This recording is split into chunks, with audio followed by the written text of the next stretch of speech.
신약성경 사도행전 8장 26절에서 32절까지 말씀입니다.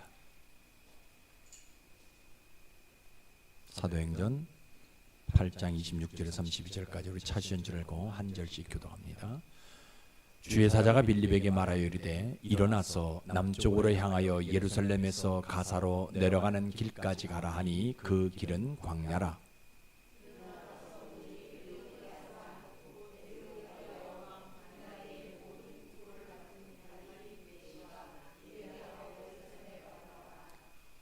돌아가는데 수레를 타고 선지자 이사야의 글을 읽더라.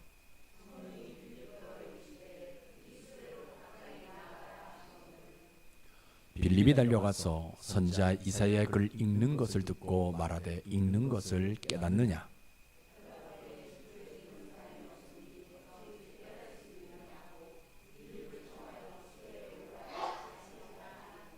같이 읽습니다. 읽는 성경을 구절은 이것이니 일러스되 그가 도살자에게로 가는 양과 같이 끌려갔고 털 깎는 자 앞에 있는 어린 양이 조용함과 같이 그의 입을 열지 아니하였도다. 아멘. 아버지 하나님, 사람이 아무리 힘들고 좌절이 된다 할지라도 하나님의 이름을 부르면 왜 이렇게 새로운 힘이 생기는지 그 이름을 찬양합니다. 하나님, 오늘 우리를 긍휼히 여겨 주옵소서.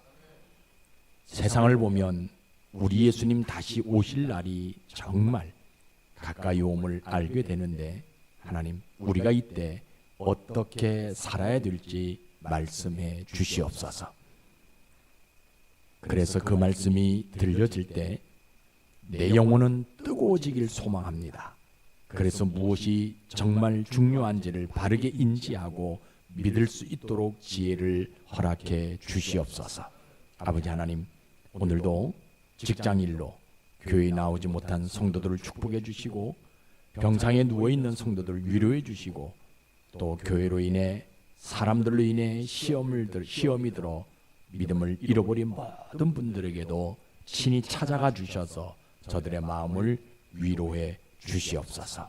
아버지 하나님, 이 시간 오순절 성령께서 바람처럼 불처럼 내 머리 위에 임해 주시기를 간절히 소망합니다. 이 성령을 받지 않고는 하나님의 사람이 될 수 없사오니 이 시간 우리에게 분명하게 임재해 주시옵소서. 아버지 하나님, 부족하고 연약한 이종, 지혜도 짧고 지식이 부족해서 어떤 때는 말도 꼬이고 어눌한데 성령님 종의 회에 강력하게 임재해 주셔서 이 시간 성령님 말하게 하심을 따라 말하게 하셔서 그래서 전하는 자나 듣는 자가 하나님 한 분만 남는 그 믿음의 현장으로 인도해 주시옵소서. 예수님 이름으로 감사하오며 기도드리옵나이다. 아멘. 오늘도 참 좋은 날입니다. 늘 여러분들이 계속해서 말씀드리는 것처럼 우리가 좋다라고 표현하는 것은 세상 환경 때문에가 이야기하는 것이 아니라 하나님을 예배할 수 있는 날이기 때문에 오늘이 좋은 날인 것입니다. 우리 예수님은요, 예수님이 하시는 모든 일은 어디에 기초를 두느냐? 믿음의 기초를 두고 있어요. 그 믿음을 기초로 해서 이루어지는 첫 번째 일이 뭐냐? 구원받는 거거든요. 그래서 예수님은 지금도 모든 사람들을 향해서 구원을 받으라라고 명령하고 계시거든요. 왜냐하면 사람을 향해서 예수님이 첫 번째 할 수 있는 일이 뭐냐? 구원받는 일이기 때문에 그런 거예요. 그래서 오늘도 구원받으라라고 우리에게 말씀해 주고 있거든요. 그래서 교회는 이 구원을 말하는 장소입니다. 여러분들도 알다시피 이 땅에는요, 사람에게 구원을 줄 수 있는 방법이 아무것도 없어요. 그죠? 그래서 교회는 예수 그리스도 이름으로 구원받는 것을 말하는 장소가 교회입니다. 왜 그런지 아세요? 여러분들 구원을 얻어야만이 천국을 향한 삶을 살아가려고 하는 의지가 생기는 거예요. 그러니까 다시 말하면 천국을 기대하고 천국의 시민으로 살아가려고 노력하게 되어지는 거예요. 구원을 받아야만이. 그런데 요즘 많은 사람들이 착각해요. 구원을 받지 않았는데 천국의 삶을 기대하는, 천국에 들어간다라는 그 뭡니까 기대감을 가지고 있거든요. 그러나 구원받지 아니하면요 절대로 천국에 들어갈 수 없는 거예요. 그러니까 사람들이 생각하는 그러한 구원 말고요, 진짜 천국에 들어가서 삶을 살아갈 수 있는 내 영혼의 예수의 흔적을 가지고 있는 구원을 말하는 장소가 교회거든요. 그래서 여러분들이 이러한 믿음으로 예배 드리시다가 진짜 여러분들 영혼의 구원이 일어나는, 다시 말하면 예수님의 흔적을 좀 갖고 있는 그 삶을 통해서 여러분들의 삶 가운데서 속히 이루어지는 복 받는 모습들이 있기를 주의 이름으로 축복합니다. 오늘 설교는 성령께서 빌립에게 남쪽으로 가가지고 에디오피아 사람인 네시에게 복음을 전하라라는 내용이거든요. 한번 여러분 생각해 보세요. 정통 유대인이잖아요. 근데 왜 이방인인 에디오피아 사람에게 가서 복음을 전하는 거예요? 더군다나 그 많은 사람들 중에서 어떻게 네시에게 복음을 전하라고 말할 수 있냐는 거예요. 그럼 네시가 어떤 사람인지 알죠? 네시가 어떤 사람인지 알잖아요, 그렇죠? 오늘 본문의 성경적 배경을 보면 예수님이 오순절 마가의 다락방에서 성령이 임하지요. 그래서 예수님의 제자들 전부 다 흩어져 가지고 복음을 전하기 시작합니다. 그때 이 빌립 집사에게도 주의 사자가 찾아와, 성령이 찾아와 뭐라 그러냐면 남쪽으로 내려가라라고. 그래서 이 빌립 집사가 그 말씀에 의지해 가지고 남쪽으로 내려가는데, 예루살렘에 와서 예배하고 돌아가던 에디오피아 사람을 만나게 되어집니다. 근데 그때 또 성령께서 이 빌립 집사에게 뭐라 그러냐면, 그 마차에 가가지고 에디오피아 사람이 성경을 읽고 있는데, 이사야서를 읽고 있는데 그 사람에게 가가지고 복음을 좀 가르쳐 주라라는 라고 말할 때의 지금 모습이거든요.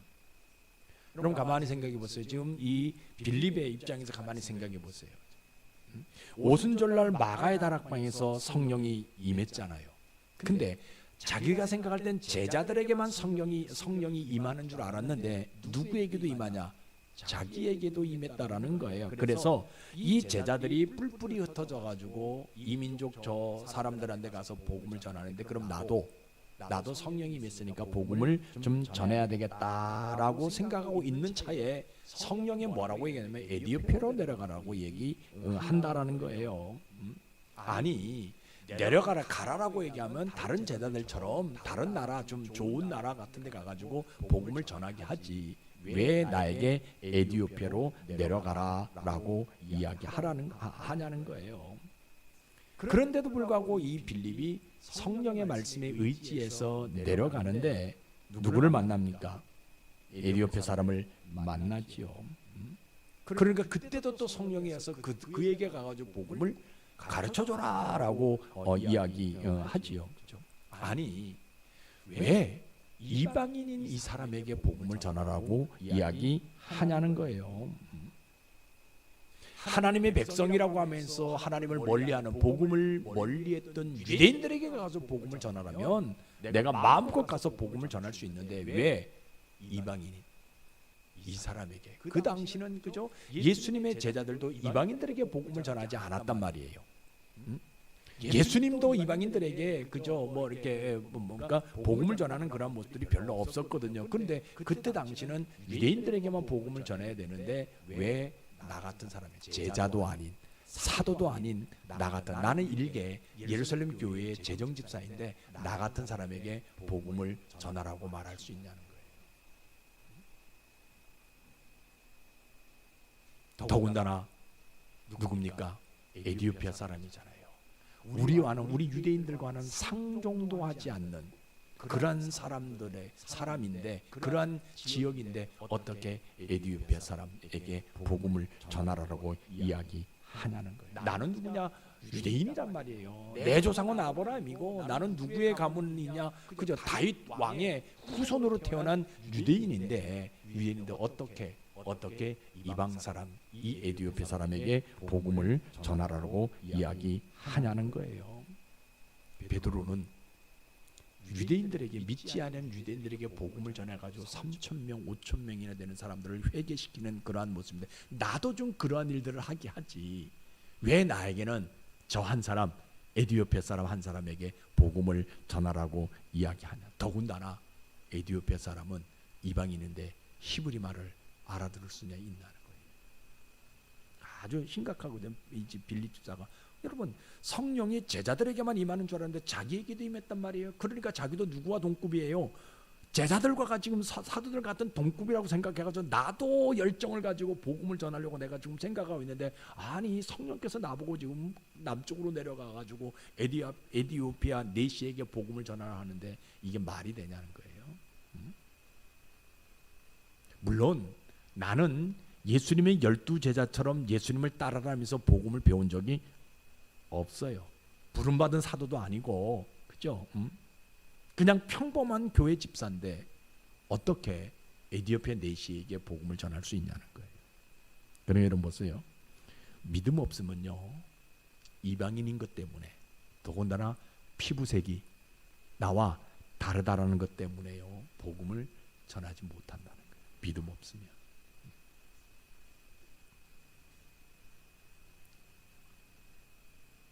성령의 말씀에 의지해서 내려가서 에디오피아 사람을 만나는데 성령께서 뭐라고 하면 저 사람에게 이사야서를 읽고 있는데 그것을 가르쳐줘라라고 얘기하거든. 그런데 가만히 보니까 여러분세요, 지금 저 사람이 뭐를 타고 있어요? 마차를 타고 있는데 그 마차는 내가 알고 있는 그 마차와 틀린 거예요. 우리 동네 부자들이 많은데 그 부자들이 마차 타는데 저런 마차 안 타. 저 마차는 어디서 타는 마차냐? 왕궁에서만, 궁중에서만 타는 마차거든요. 더군다나 가만히 보니까 이 사람이 누구라고 얘기하냐? 나는 네시다라고 얘기하거든. 아니, 이 네시에게 복음을 전하면 무슨 효과가 있냐는 거예요.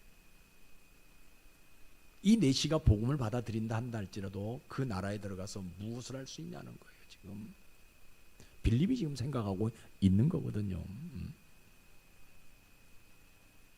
그러니까 이 빌립이요, 마음의 갈등이, 성령님께서 분명하게 계시하시는 거예요. 저 사람에게, 저 에디오피아 네시에게 복음을 전하라.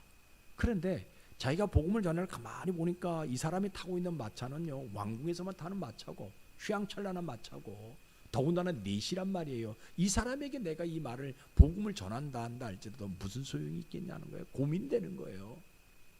걱정이 되는 거예요. 그래서 성령께서 말씀하시는 대로 이 사람이 이방인이고 넷이 있지만 복음을 전해야 되는지, 아니면 내가 성령께 얘기해가지고 다른 사람에게 복음을 전할 수 있는 기회를 달라고 이야기해야 되는지 고민스러운 거예요.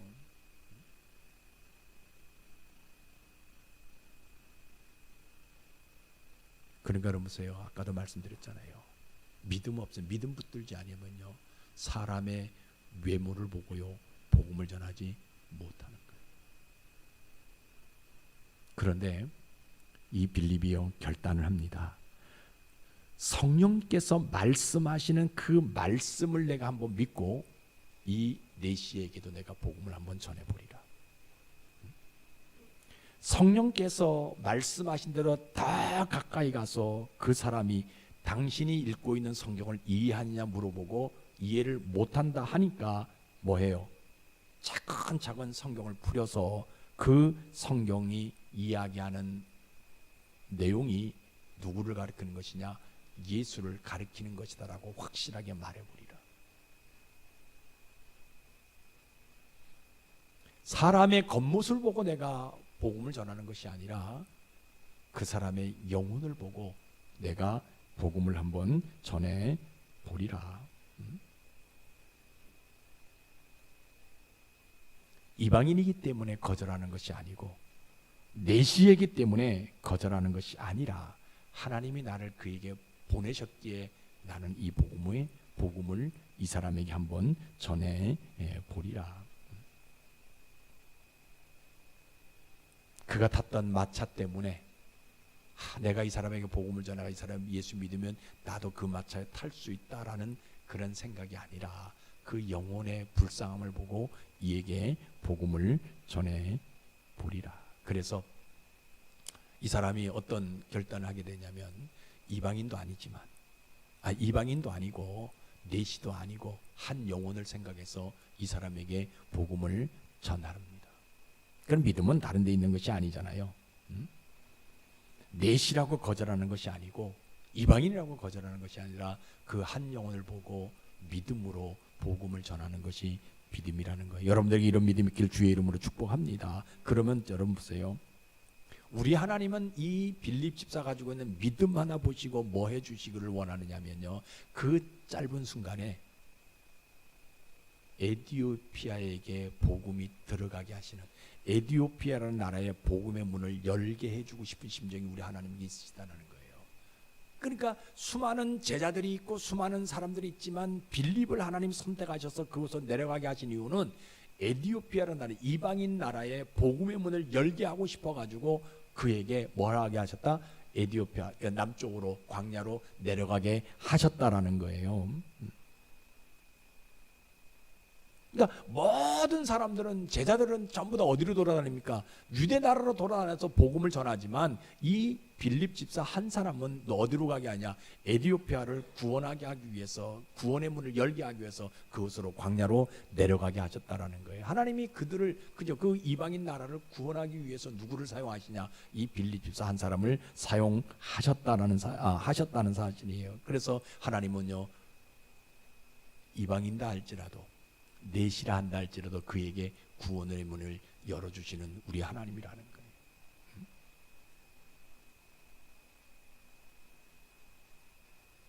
더군다나 지난 3년 동안 수많은 제자들이 복음을 전했지만 믿지 않는 유대인들이 너무나 많은데 나를 그곳으로 보낸 것이 아니라 이곳으로 보낸 이유는 이방인에게도 구원의 문을 열게 해주시는 우리 하나님이라는 거예요.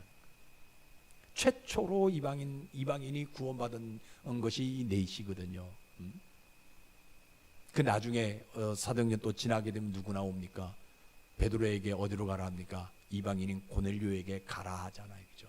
갈 수 없다 하거든요. 왜? 음식 먹는 일, 그죠? 더럽고 추하고 먹지 못하는, 구약시대 먹지 못하는 음식을 보여주면서 안 먹겠다니까 내가 깨끗하게 한 것을 네가 왜 먹지 않느냐라고 이야기하면서 이방인에게도 복음을 전할 수 있는 그런 기회가 그때 나타나게 되어지는 모습이에요. 누구를 통해서? 이 빌립 집사를 통해서 하나님이 그 일을 이루게 하셨다라는 거예요.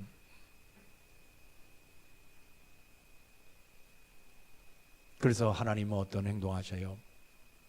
에티오피아라는 나라의 복음이 들어가게 하셔서 그 나라를 구원시켜 주시는 그 역할을 우리 하나님이 빌립 지사를 통해서 하게 하셨다라는 거예요. 그러니까 이 빌립이 어떤 복을 받습니까? 에티오피아 땅에 복음의 문이 열리는 촉매 역할을 하는, 다리 역할을 하는 그런 복을 받게 되어지잖아요. 누구 때문에? 자기 때문에, 자기 한 사람 때문에, 빌립 집사 한 사람 때문에. 이방인이라고 거절하지 아니하는 그 모습 때문에 우리 하나님은요, 이 빌립에게 어떤 복을 줍니까? 에티오피아가 구원받게 되어지는 복을 그에게 허락하셨다라는 거예요. 여러분, 이게 복이에요. 그러면 여러분 보세요. 내시가 누구라고 생각해요? 나라고 생각한다면 나를 통해서 이방 나라가 구원받게 되는 그런 복을 하나님이 그 빌립 집사에게 주셨다라는 것을 오늘 우리에게 말씀해 주고 있어요. 그래서 나중에 뭡니까? 성경 뒤에 보게 되면 이 내시가 물이 있는 것, 물가가 있는 것을 보고 그 가서 침례를 받게 되어지고 가서 복음을 전하는 사람으로 변하는. 그러니까 사람들에게 내시라고 자기를 소개하는 것이 이제는 뭐냐? 구원받은 사람으로 소개하는 복이 그의 뭡니까? 이 내시에게 나타나게 되어지게 되는 그런 모습이 있는 것들. 더 큰 복이 하나 있어요. 그 뭐냐? 복음은 누가 전하는 거예요? 제자들, 사도들만 전하는 줄 알았는데 이제는 누구? 평신도인 집사를 통해서, 나를 통해서도 복음이 전해진다라는 것을 깨닫는 복이 바로 이 빌립에게 나타나더라는 거예요. 그래서 믿음은 다른 데 있는 것이 아니잖아요. 내시라도, 이방인이라도 구원받게 하는 것이 믿음이에요. 여러분들이 이런 믿음이 있기를 주의 이름으로 축복합니다. 자, 그러면 오늘날 우리의 모습은 어떤 모습이냐? 늘 여러분들에게 말씀드려요. 오늘날 우리 손에 뭐가 있어요? 성경이 쥐어져 있는데도 불구하고 복음을 말하지 않는 시대다. 지금 이 시대는요. 여러분들 옛날에는요, 쑥스러워가지고 성경을 어디서 숨겨요? 가슴에다 숨기고 이렇게 다녔단 말이에요. 가방에다 넣고 다녔다는 거예요. 근데 지금은요, 베스트셀러잖아요. 세계에서 제일 많이 팔린 책이 성경이거든요. 성경. 그런데도 이렇게 성경이 수없이 많이 각 집에 가면 성경이 장식품으로 다 그죠 있어요. 그죠? 여러분들 책상 위에 보면 다 성경이 있거든요. 그런데 성경이 내 손에 쥐어졌는데도 불구하고 복음을 말하지 않는 시대가 오늘 우리가 살아가고 있는 시대의 모습이라는 거예요. 참 안타깝습니다. 그래서 교회는 뭘 말하는 장소냐? 복음을 말하는 장소가 교회예요. 여러분이 오늘 이 교회에서 뭘 말합니까? 주식을 말하고 무슨 어떤 경제를 말하고 무슨 정치를 아니거든요. 교회는 뭘 말하는 장소냐? 복음을 말하는 장소예요. 다른 거 말하는 장소가 아니에요. 예수의 복음을 말하는 장소가 교회예요. 그러니까 예수의 최고의 복음은 두 가지입니다. 여러분 이거 명심하셔야 돼요. 하나는 십자가 죽음의 보혈이에요. 또 하나는 부활의 소망입니다. 십자가와 부활, 이것만이 우리에게 그저 전해주는 복음의 진리예요. 이게 왜 중요하냐면, 여러분 잘 보세요. 이게 왜 중요하냐면요, 사람들이 수천 년 동안 이 땅의 삶을 살아가면서 해결하지 못한 것 두 가지입니다. 사람으로서는 할 수 없는, 해결할 수 없는 것 두 가지예요. 그게 뭐예요? 예? 하나는 사망이고 하나는 영생이에요. 이 두 가지는요, 죄송합니다 이렇게 표현해가지고요, 복제를 잘하는 황우석 박사도 사망, 영생 이런 보세요. 어느 순간에 신문에 납니다. 황우석 박사 사망. 그게 10년, 20년, 30년이 될는지 몰라요. 분명히 신문에 나요. 그가 영생을 소유해가지고 아무리 복제를 잘해가지고요, 자기를 복제해가지고 영생을 소유해가지고 영원히 살 수 있는 능력은 없습니다. 수천 년 동안 사람이 살아오면서요, 두 가지 해결하지 못하는 것이 사망이고 하나는 영생이에요. 그런데 예수님이요, 그 사망을 어디에서 해결했어요? 십자가에서 해결했다라는 거예요. 그 영생을 어디에서 해결했어요? 부활에서 해결했다라는 거예요. 그래서 이것이 우리에게 복음이 되어지는 거예요. 여러분, 그 예수님이 우리에게 주시는 영원한 생명, 그 예수님이 우리를 대신해서 십자가에 죽으심으로 해서 사망 권세를 깨뜨렸던 그 영원한 복음, 이거 우리가 믿고 그것을 전할 수 있는 사람들이 돼야 되는 거예요. 그런데 오늘날 우리가 살아가고 있는 시대의 모습은요, 성경을 손에 들고 있어도 복음을 말하지 않을 수밖에 없는,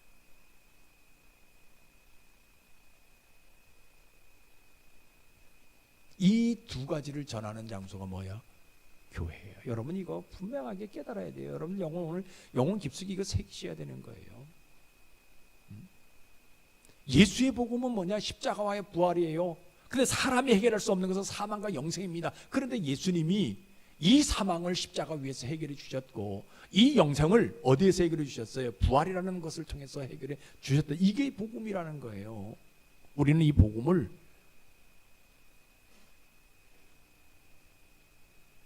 알려줘야 돼요. 여러분 교회를 다녀도요, 예수 믿지 않는 사람들도 교회 와요. 여러분 이거 분명히 그죠? 왜냐하면 종교로 알고, 그죠? 기독교를 종교로 알고 오는 사람들이 참 많아요, 그죠? 그 사람들에게 뭘 말해줘야 돼요? 우리는 예수님의 실체를 지금은 볼 수 없잖아요. 2000년 돌아가셨기 때문에 볼 수 없잖아요. 그러나 예수님께서 예수님의 실체를 볼 수 있는 흔적을 하나 남기시는데 그것이 뭐냐? 성경이라는 거예요. 그래서 당신 성경 읽고 그 안에서 사망과 영생의 문제를 한번 해결해 보라고. 이거 말하는 장소가 교회라는 거예요. 우리는 어떤 사람들이에요?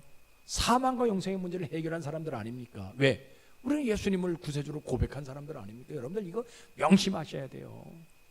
내 입술을 통해서 예수님이 내 구세주라는 것을 고백하지 아니하면 구원이 없어요. 여러분들 분명하게 마음으로 믿어 의에 이르고 입으로 시인해 구원에 이른다라고 얘기했잖아요. 그 시인하는 건 뭐냐? 예수님이 나의 구세주라는 것을 고백해야 된다라는, 나의 주인이라는 것을 고백해야 된다라는 거예요. 그래야만이 내가 그렇게 구원받아야만이 서두에 말씀드리지 뭐예요? 내가 천국된 삶을 살아가려는 의지를 가질 수 있다라는 거예요.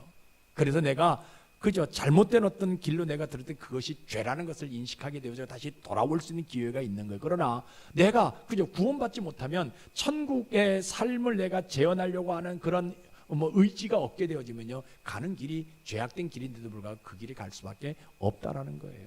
교회는 이거 말해주는 장소가 교회예요. 근데 오늘 많은 사람들이 교회를 다녀도 이 예수를 통과하지 못한단 말이에요. 이 예수를 반드시 통과해야만이, 예수를 반드시 지나가야만이 그 삶이 천국된 삶을 그저 재현해 갈 수 있는 삶이 되는데 그렇지 못한다라는 거예요. 여러분 한번 생각해 보세요. 거듭났다라고 표현하잖아요. 내가 교회에 몇십 년 다녔다고. 그런데 어떻게 복음, 어떻게 예수를 통과하지 않을 수 있냐는 거예요. 왜 그러세요? 교회를 수십 년 다녀도 뭐가 없으니까, 믿음 붙들고 살지 않으니까, 믿음 붙들고 살지 않으니까 그렇게 되어질 수밖에 없는 거예요. 여러분, 신자는요 당연히 복음에 녹아 있는 사람이 신자예요. 다시 말하면 복음은요 내가 만난 예수님이에요. 여러분 스스로가 만난 예수님이 계시게 되어지게 될 때에 여러분들이요 복음이 되어질 수 있다라는 거예요.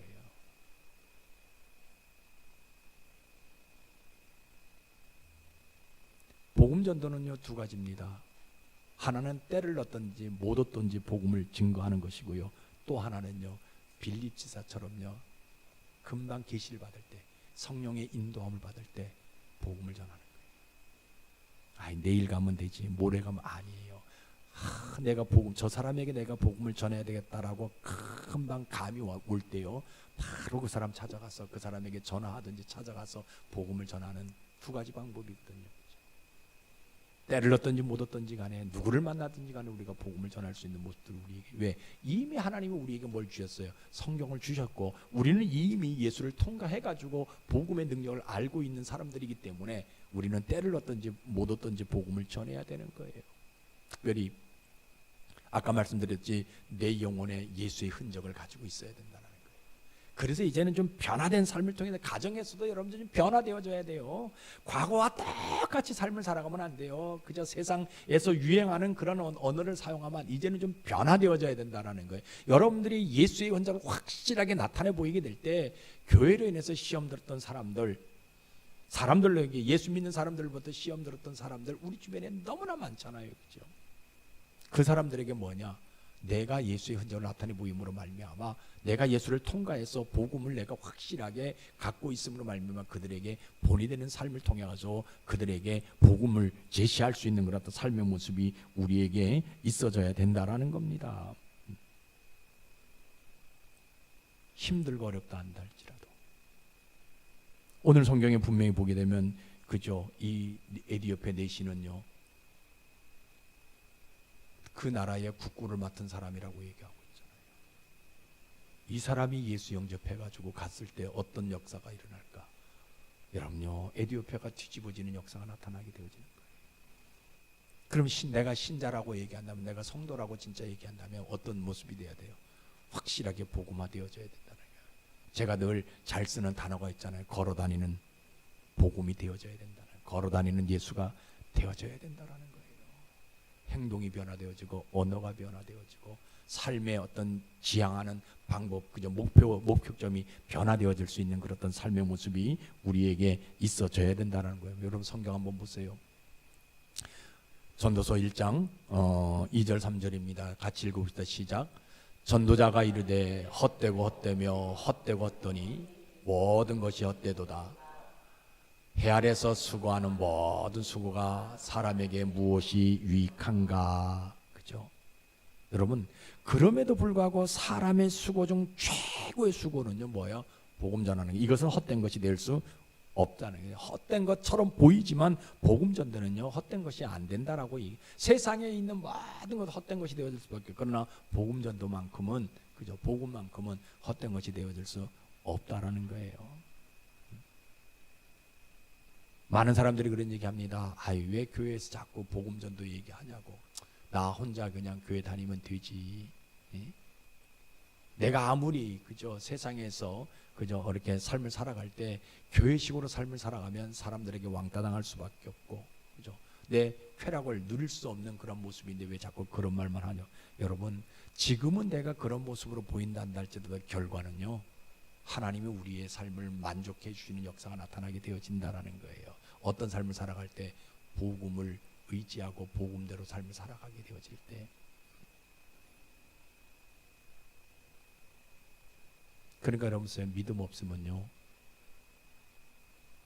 예수를 손에 쥐어줘도 선풍기를 틀고 날려보내요. 이게 참 중요한 거예요. 예수를 심장에 꽂아 넣어줘도요, 믿음 없으면요, 핀셋 가지고 그것을 끄집어낼 수밖에 없어요. 믿음 없는 사람들은. 여러분, 우리는 어떤 사람 돼야 돼요? 물론 여러분들 다 예수 믿지만 다시 한번 우리가 결단해 보자는 거예요. 어떤 뭘 결단해요? 복음 전할 기회가 주어지면 믿음으로 전하기를 결단하자라는 거예요. 복음 전할 기회가 너무나 많아요. 만나는 사람도 얼마나 많이 있습니까? 여러분들 가정에 들어가면 그죠? 매일 만나고 매일 부딪히는 사람들이잖아요. 그 사람들에게 뭐예요? 복음을 전해야 돼요. 복음을 전하는데 내가 말이 어느라고요, 내가 말이 부족할 때가 있잖아요. 그죠? 말빨이 안 먹힐 때가 있잖아요. 그럼 뭐 해야 돼요? 행동으로 복음을 전하면 돼요. 내가 복음화 되어지게 되면, 내가 복음이 되어지게 되면, 내가 살아있는 복음이 되어지게 되면, 그러면 어떡하냐? 성경, 하나님께서 우리에게 이 성경을 주셨기 때문에 성경 말씀대로 내가 변화되어지면 가능하다라는 거예요. 예수의 흔적이 내 속에 나타나게 되면 가능하다라는 거예요. 이거 우리가 결단하자라는 거예요. 누구를 만나든지 간에 복음을 전할 수 있는 기회가 우리에게 주어질 때 당당하게, 그죠? 당당하게. 그래서 우리가 늘 기도할 때마다 하나님, 빌립 집사에게 나타나셨던 그 하나님께서 오늘 우리에게 나타나셔서 나도 복음을 전할 수 있는 기회를 달라고. 베드로는 수많은 사람들에게 복음을 전해 3,000명 5,000명이 되는 회개했지만, 빌립 집사는 이 한 사람에게 복음을 전했더니 결국은요, 이 빌립 집사를 통해서 누가 어디 이방인에게 복음 전하는 기회가 주어지게 되어지는 거예요. 그래서 하나님은 나중에 누구를 사용합니까? 사도 바울을 이방인의 사도로 사용하게 되어지게 되는 그런 역사가 분명히 성경 역사를 통해서 우리에게 말씀해 주고 있다라는 겁니다.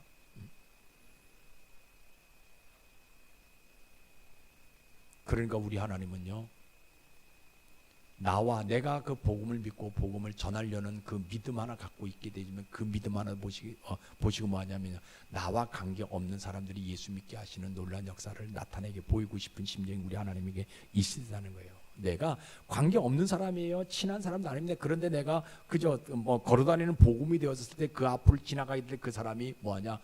내 속에 나타나는 예수의 흔적을 보고요, 예수 믿는 거예요. 저도 처음 예수 믿을 때 그렇게 믿었어요. 그죠? 그 사람과 전혀 모르는 사람이에요. 동네 아저씨예요. 아줌마예요. 근데 그 사람들이 예수의 흔적을 가지고 살아가는 사람들이더라고요. 나중에 알고 봤더니 저 사람처럼 내가 삶을 살아가야 돼 했더니, 나중에 알고 봤더니 교회를 다니더라고요. 교회 안수 집사님 부부더라고요. 그래서 그래, 나도 이 다음에 뭐 하겠다? 교회를 다녀야 되겠다 생각해서 교회를 나갔는데, 목사가 될는지는 꿈에도 생각을 못했습니다. 그런데 교회를 나가서 내가 해야 될 일은 이 길이다. 내가 우리 가정을, 우리 동네를, 우리 지역에 있는 사람들을 이렇게 만들어야 되겠다 해가지고, 그죠? 그래서 그 환경에서 빠져나와서, 그죠? 고등학교 졸업하자마자 들어가서 지금까지 이렇게 살아왔는데, 그죠? 그래서 매일 그죠? 우리 가정에서 집사람하고 얘기할 때는 하나님의 은혜였다라고, 내가 이 자리에 서 있는 것도 하나님의 은혜였고, 우리가 이런 곳에 살 수 있는 것도 하나님의 은혜였다라고 생각합니다. 물론 저희 집사람은 좋은 곳에서 살았기 때문에 그렇게 표현 안 하는지 모르지만, 저는 시골 그런 곳에서 살아서 지금까지 이렇게 산 모습은 참 하나님 앞에 하나님의 은혜가 없으면 아무것도 없었다라고 고백합니다. 여러분, 다시 한번 예수의 흔적을 갖고요, 복음 전하는 자가 되기를 주의 이름 축복합니다. 이것만이 우리가 해야 될 일이에요. 내가 주식해가지고 돈을 벌었다, 이게 아니에요. 내가 어떻게 노력해가지고 그 지위에 올라갔다, 이게 아니에요. 끝까지 내가 예수의 흔적을 나타내 보일 수 있는. 물론 내가 예수의 흔적을 나타내 보여도 믿지 않는 사람들이 있어요. 오히려 그것을 그저 좀 그러니까 시기하는 그런 사람들. 그럼에도 불구하고 나는 뭐 하냐, 천국의 삶을 살아가려는 그 의지를 가지고요, 복음의 삶을 살아갈 수 있는 삶의 모습이 우리에게 있어져야 된다는 것을 여러분이 기억해야 돼요. 그러면 우리 하나님이요, 그러한 믿음 있는 사람에게 어떤 복을 줍니까? 2000년 전에 멈춰 있던 그 복음이요, 나로 인해서 새롭게 일어나는 그러한 복을 우리에게 줍니다.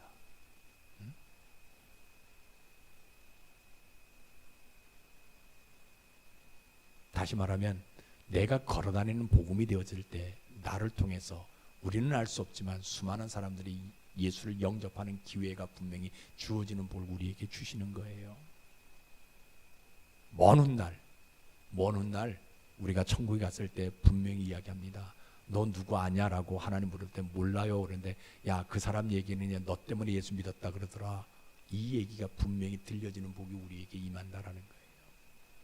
어떤 삶을 살아갈 때 믿음은요, 복음을 전하는 삶을 살아요. 내가 예수의 흔적을 가지고 걸어다니는 복음이 되어져야 되는 거예요. 이게 믿음. 여러분 이런 믿음 소유하길 주의 이름 축복합니다. 기도하겠습니다. 아버지 하나님, 저희를 불쌍히 여겨주시옵소서. 성경 속에 녹아있는 진리의 금광이 너무 많이 있는데 노력이 부족하여 다 캐지 못함을 고백합니다. 주여, 저희에게 믿음을 더 허락해 주셔서 하나님이 숨겨놓으신 금강들을 잘 캐내어서 우리 모두의 영혼이 풍성해지도록 축복해 주옵소서. 주님, 이 땅은 손에 성경을 들고도 복음을 말하지 않는 시대가 되었습니다. 도대체 무엇이 중요한지 모릅니다. 아버지, 진짜 중요한 것 놓치고 주변 것에 열광하는 이 세대를 불쌍히 여겨 주시옵소서. 복음 하나면 다 됩니다. 예수님이 그 당시 주변 것들이 필요했다면 왜 복음 하나만 외쳤겠습니까? 아버지 하나님, 우리에게 복음의 깊이를 더 알 수 있도록 은혜 주시고 복음의 더 깊은 세계를 볼 수 있는 눈을 열어 주시옵소서. 하나님, 평범한 집사인 빌립도 성령의 감동을 받아 한 영혼을 구원하는데 우리도 그 사명 잘 감당하게 성령의 충만함을 부어 주시옵소서. 예수님 이름으로 감사하며 기도드리옵나이다. 아멘.